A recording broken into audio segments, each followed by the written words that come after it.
अस्सलाम वालेकुम dear friends, कैसे हैं आप लोग। मुआशरे में एक बहस बड़ी देर से चलती आ रही है कि खुशकिस्मती ज़्यादा अहम है कि मेहनत। बहुत से लोगों का मानना है कि जो इंसान मुकद्दर का तेज़ है वही ज़िंदगी में सारी कामयाबियाँ हासिल करता है। दोस्तों, आज हम बात करेंगे कि इंसान किस तरह जो है खुशकिस्मती हासिल कर सकता है।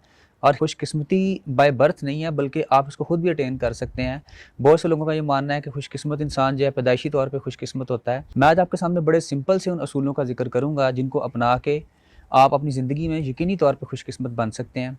अच्छा, वीडियो शुरू करने से पहले मैं आपसे एक बात शेयर करना चाहूँगा कि खुशकिस्मती की असल में डेफ़िनेशन है क्या? मेरे नज़दीक खुशकिस्मत इंसान वो है जिसे अल्लाह ताला का कुर्ब हासिल हो जाए।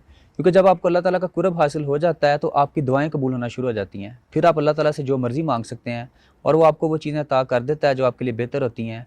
और जो चीज़ें नहीं भी अता करता तो वो आपके लिए बहुत ज़्यादा यकीनन नफ़ा बख्श होती हैं। तो आइए बात करते हैं उन सिंपल से असूलों पे जिनको आप अपना के अपनी ज़िंदगी में वाक़ई खुशकिस्मत बन सकते हैं। सबसे पहली बात, जो सबसे पहला असूल है वो ये है कि आपने अपनी ज़िंदगी में हराम से हद्दुल इम्कान बचने की कोशिश करनी है। क्योंकि जब आप हराम रिज़्क खाते हैं तो आपकी ना सिर्फ दुआएँ कबूल होना बंद हो जाती हैं, बल्कि इसके अलावा आपको ज़िंदगी में बहुत सी परेशानियों का और मुश्किलात का सामना करना पड़ता है, जो कि वक्ती तौर पे तो आपको नज़र नहीं आती, लेकिन बाद में आपकी औलाद की सूरत में या और दूसरे मसाइल में उनके जो नताइज हैं वो बड़े जो हैं परेशान-कुन और फ़िक्र अंगेज़ साबित होते हैं।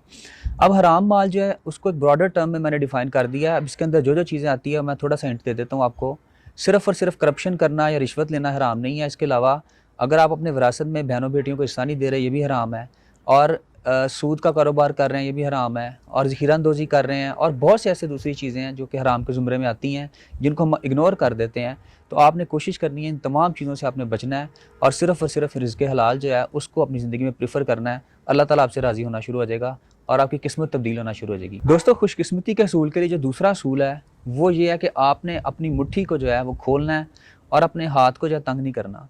यानी आपने सदका खैरात और अल्लाह ताला की राह में रिज़्क जो है उसको बाँटना शुरू करना है। लेकिन शर्त ये है कि रिज़्क जो है हलाल का हो। अगर हराम का रिज़्क होगा तो उसकी कोई भी जो इबादत वो कबूल नहीं होगी।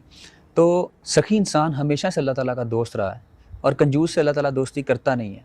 इसकी एक छोटी सी मिसाल आपको देता हूँ। जब मूसा अलैहिस्सलाम के दरबार में सामरी को पेश किया गया, तो सामरी और उसके साथ जितने साथी थे जिन्होंने बछड़े की पूजा शुरू की थी, उनको कत्ल करने का हुक्म मिला। अब जब सबको कत्ल करते-करते सामरी की बारी आई तो अल्लाह ताला की तरफ से गैब की आवाज़ आई और मूसा अलैहिस्सलाम को हुक्म होता है कि इसको छोड़ दो। मूसा अलैहिस्सलाम ने बड़े ताज्जुब का इज़हार किया और कहा कि सारे फ़साद की वजह जो थी वो यही शख्स था, तो आप इसको छोड़ने का कह रहे हैं। तो अल्लाह ताला ने फरमाया कि ये सखी है और ये इसका मेरा मामला है, आप इसको कत्ल ना करें। तो ये खुद ही बाद में इसका अंजाम जो होगा वो देखा जाएगा। यानी अल्लाह ताला सखी से इस हद तक जो है वो दरगुज़र करते हैं। तो आपने अपनी ज़िंदगी में जो सखावत है उसको बढ़ाना है। इससे यकीनी तौर पे आपका जो रिज़्क है और जो दूसरे मामलात हैं वो आसान होना शुरू हो जाएंगे। तो आप खुशकिस्मत बनना शुरू कर देंगे। ये दूसरा एक छोटा-सा आसान सा तरीका था। अब तीसरा असूल जो है खुशकिस्मती के असूल का, वो ये है कि आप ओवर स्मार्ट या ओवर क्लेवर बनना छोड़ दें। ज़िंदगी के अंदर हमने देखा है अक्सर लोग क्या करते हैं कि दूसरों का रास्ता काटना शुरू कर देते हैं। किसी की दुकान है तो उसकी दुकान के सामने दुकान बना के उसकी रोज़ी जो है तंग करने की कोशिश करते हैं। आप एक बात याद रखिए, सारे के सारे मामलात अल्लाह ताला के सुपुर्द हैं। मुसलमान से जलना, हसद करना या उसके बारे में नेगेटिव सोचना, ये बहुत ज़्यादा जो है बुरी चीज़ है और इससे आपकी जो किस्मत है, अच्छी किस्मत है, वो भी ऑटोमेटिकली ख़राब होना शुरू हो जाएगी।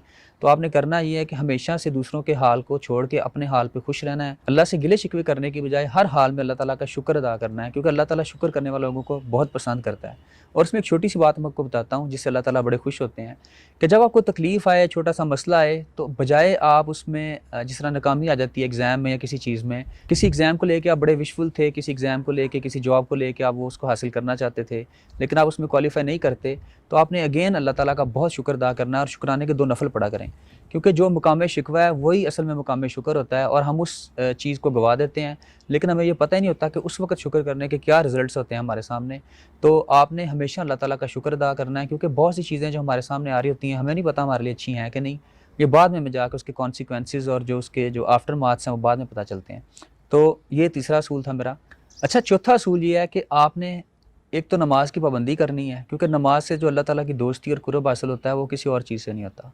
और साथ आपने एक छोटा सा वजीफ़ा है, दुरूद इब्राहिमी जो है, इसको जब भी मौका मिले, जब भी फुर्सत मिले, उठते हुए, बैठते हुए, फ़ारिग वक्त में अगर आप जा रहे हैं, रास्ते में हैं, सफ़र कर रहे हैं, तो गाने सुनने की बजाय इसको थोड़ा अपनाना शुरू करें। एक तो आपको दिली सुकून हासिल होना शुरू हो जाएगा और दूसरा आपके सारे के सारे काम आसान होना शुरू हो जाएंगे और कबूल होना शुरू हो जाएंगे। यानी आपने कोई भी काम सोचा हुआ है, किसी चीज़ की प्लानिंग कर रहे हैं, अल्लाह ताला खुद ब खुद आपके सारे रास्ते जो हैं उसको क्लियर करना शुरू कर देंगे। तो दुरूद इब्राहिमी में बहुत ज़्यादा ताकत है, इसका वजीफ़ा बना लीजिए। कोशिश करें जब भी वक्त मिले लोगों के साथ बैठ के फ़िज़ूल मजलिस में लगवियात, फ़ाहशात और चुगलियाँ करने की बजाय आप दुरूद इब्राहिम को पढ़ें, तन्हाई में अल्लाह ताला का ज़िक्र करें।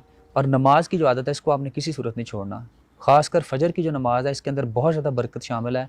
और बदकिस्मती से हमारी जो कौम है, हमारी जो नेशन है, वो इससे दूर होते जा रहे हैं। सुबह जो है सुबह ख़ीज़ी की आदत छोड़ते जा रहे हैं। आपने सुबह उठने की आदत को अपनी ज़िंदगी में लाज़मी शामिल करना है, क्योंकि उस वक़्त आपकी बरकत जो है बहुत ज़्यादा होती है। और लास्ट में मैं ओवरऑल आपको बता दूँ कि खुशकिस्मती जो है उसका कॉम्बिनेशन जो है वो किन चीज़ों से बनता है। खुशकिस्मती बहुत ज़्यादा मालो-दौलत होना या मालो-दौलत के असूल में अपनी ज़िंदगी सर्फ़ करने का नाम नहीं है। खुशकिस्मती इस चीज़ का नाम है कि आपको ज़िंदगी के सारे कंपोनेंट्स जो हैं वो थोड़े-थोड़े लेकिन बैलेंस्ड वे में मिल जाएँ। फॉर एग्ज़ाम्पल, आप अच्छी हेल्थ एन्जॉय कर रहे हैं, आपके बच्चे जो हैं वो ताबेदार हैं या अच्छे हैं, अल्लाह ताला ने आपको औलाद की नेमत से नवाज़ दिया है, या आप जो है अच्छा पहन रहे हैं, आपकी तमाम ज़रूरियात पूरी हो रही हैं, किसी के सामने हाथ फैलाना नहीं पड़ रहा, फ़िक्र व फाका नहीं है, तंगदस्ती नहीं है। ये सारी खुशकिस्मती के कंपोनेंट्स हैं। बाकी अगर आप कंपैरिज़न करके आप समझते हैं कि जहाज़ में बैठना खुशकिस्मती है या बहुत बड़ी गाड़ी में सफ़र करना खुशकिस्मती है, तो ये आपकी खामख़याली है। सबसे बड़ी खुशकिस्मती मैंने पहले भी बताया कि वो ये है कि आपको अल्लाह का क़ुर्ब हासिल हो जाए और आपके दिल में अल्लाह ताला की याद का चिराग जो है जलना शुरू कर दे। बस फिर आपको दुनिया की किसी चीज़ की परवाह नहीं रहती और इससे बड़ा एहसास भी कोई नहीं। अगर अल्लाह आपको मिल जाता है तो पूरी दुनिया जो है वो को नहीं भी मिलती, इसमें कोई फ़र्क नहीं पड़ता। अल्लाह से दोस्ती कीजिए, क्योंकि अल्लाह से दोस्ती करने से आपकी दुआएँ कबूल होंगी और आप अल्लाह ताला की बारगाह में मुकर्रब हो जाएंगे। Thank you so much. Take care. Allah हाफ़िज़।